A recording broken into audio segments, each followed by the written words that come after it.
Toyota unveiled the latest iteration of its best-selling midsize pickup, it appeared as though the Japanese automaker would maintain its lead in the market. Still, a lot of interesting stuff is going on these days. Tacomas are piling up on dealer lots for the first time in years. Is this merely a passing phenomenon? Perhaps the new generation is, as some experts have been saying, a bit of a letdown. Here are 6 startling explanations for why the Toyota Tacoma isn't selling well. Number 6, prices.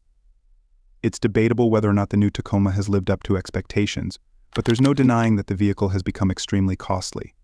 The Tacoma's dependability, ease of use, and uncomplicated design have always been its secrets. Reasonable prices followed this. That is no longer the case. The disparity between the old and new prices is so great that it appears Toyota is targeting different clientele. The starting price for the base SR trim is currently approximately $33,000, which is $3,000 more than the previous price of the 2023 model. But that's only the start. The SR5 is already $5,000 more expensive than the model from the previous year, and the difference only widens as we move up the lineup. Take a look at the limited trim that is focused on comfort. The MSRP of that model was $42,850 just a year ago. It starts at $53,595 today. Thus, we're talking about a whopping $10,745 rise in just a single year.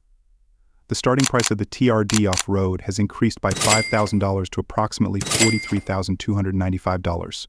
Number 5, Turbo 4 engine. Toyota has never been the most fuel-efficient pickup on the market, but its 3.5-liter V6 was super reliable, pretty much bulletproof like you would expect from a Toyota.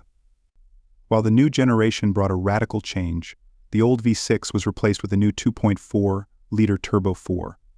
From the moment this was announced, many Tacoma lovers felt disappointed. But after a few months of experience with it, it turns out that they were right, because the new Turbo 4 engine didn't solve the most problematic points. For example, it didn't improve fuel economy all that much, but at the same time, the max output equals one of the previous generation's V6.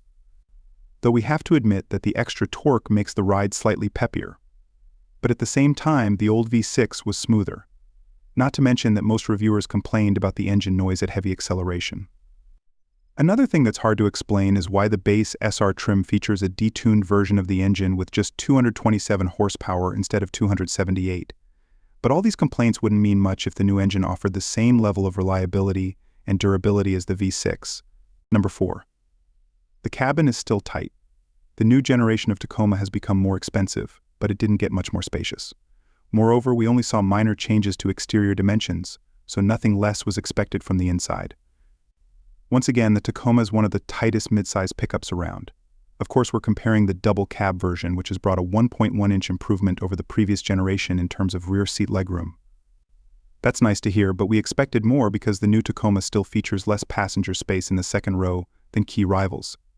For example, the Chevy Colorado is good for nearly 36-inch in this aspect, while the Ranger Super Crew is good for about 35-inch. Finally, the Gladiator dominates the segment with 38.3-inch. The same is true with other measurements, including head and shoulder room, where the new Tacoma still lags behind the competition.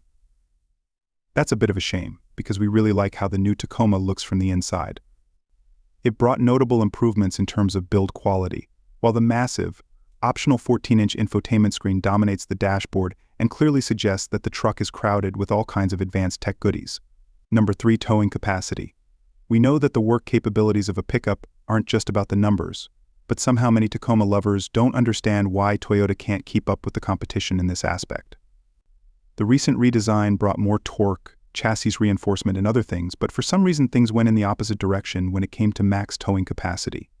The new generation can tow less than its predecessor. If we can rely on official figures, most trims, including light off-roaders, can tow between 6,400 and 6,500 pounds, which isn't a bad number. It's just that the previous generation was able to tow up to 6,800 pounds in the configuration. Moreover, key competitors are still way ahead. The Colorado and Gladiator can tow up to 7,700 pounds, while the Ford Ranger is good for about 7,500 pounds. Even the Nissan Frontier now features higher towing capacity, with the ability to pull up to 6,640 pounds. Some may expect the max capacity to increase with the arrival of the hybrid version with its monstrous max torque figures, but that's not going to happen. According to our insiders, these models will be rated at 6,000 pounds.